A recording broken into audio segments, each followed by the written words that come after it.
everyone, welcome back to my channel. This is officially my first talking video with my new look. With that in mind, don't get too mad if my transitions are a little bit awkward at first. My first suggestion is from Raya. They suggested a girl dancing. When I saw the suggestion, I had an idea.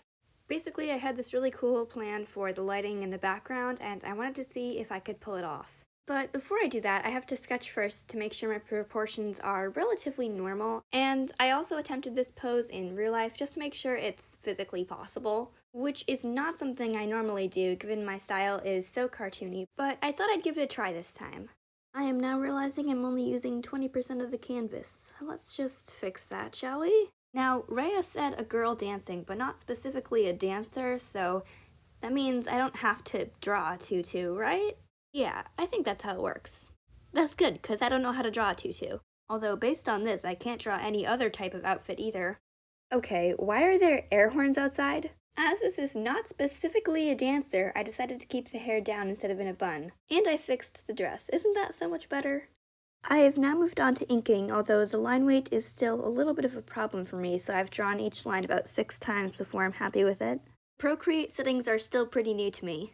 When I was inking the hair, I didn't really fully enclose it, I just kind of drew some ink guidelines. This is all part of my master plan for lighting. No, there isn't really a purpose for the little ribbony things, I just thought they would look kind of cool, and they do, so purpose served.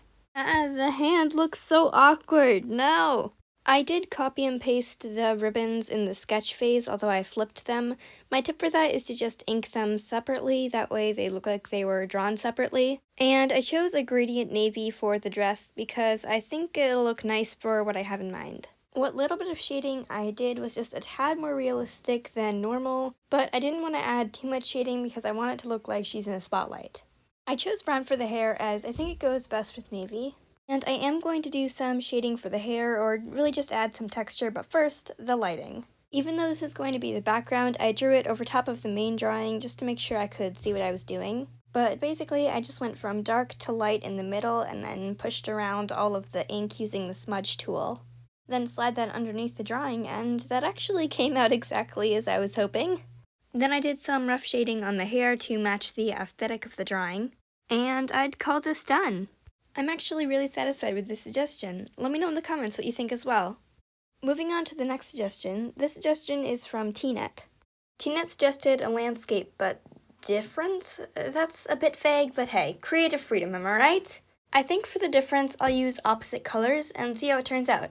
I've been wanting to do a drawing like this for a little while, and I think this is as good an opportunity as any. I added a little fence in the background there just because I think it's cute. Why did I say background? This is a background. Sort of. Ah, here it is. My favorite part. Wasting time drawing little things that are not going to show up at all in the finished drawing, as this is a great use of my time. I've started inking, but the thing about Procreate is every time I undo something, it flashes so you can see how many times I've undone something. It really puts my whole drawing in perspective. I'm indecisive, okay? Although I have decided that I don't know what the opposite color of brown is, so that's going to make the tree and the fence a little bit difficult. Basically, the way the opposite colors work is they're the colors that are directly across from each other on the color wheel. For example, green and red are directly across from each other, which makes them opposite colors. I was really dreading all the little details, especially the flowers, because there's so many of them and it took so long. I was just waiting for it to end.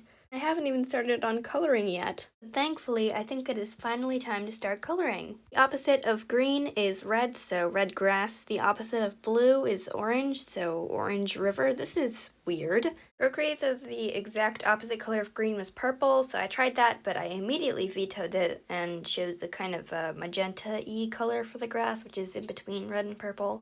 Trying to compromise with technology. For the flowers, I started out picking random colors, then I realized they were kind of in a rainbow order, so I went with that and made the entire thing rainbow.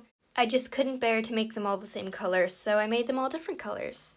Thankfully, I'm finally done with this. Oh my gosh, it took so long, I did not want to work on it. I'd already been working on it for 3 hours at this point. And for suggestions, I try to cap myself at 2, although clearly that doesn't work.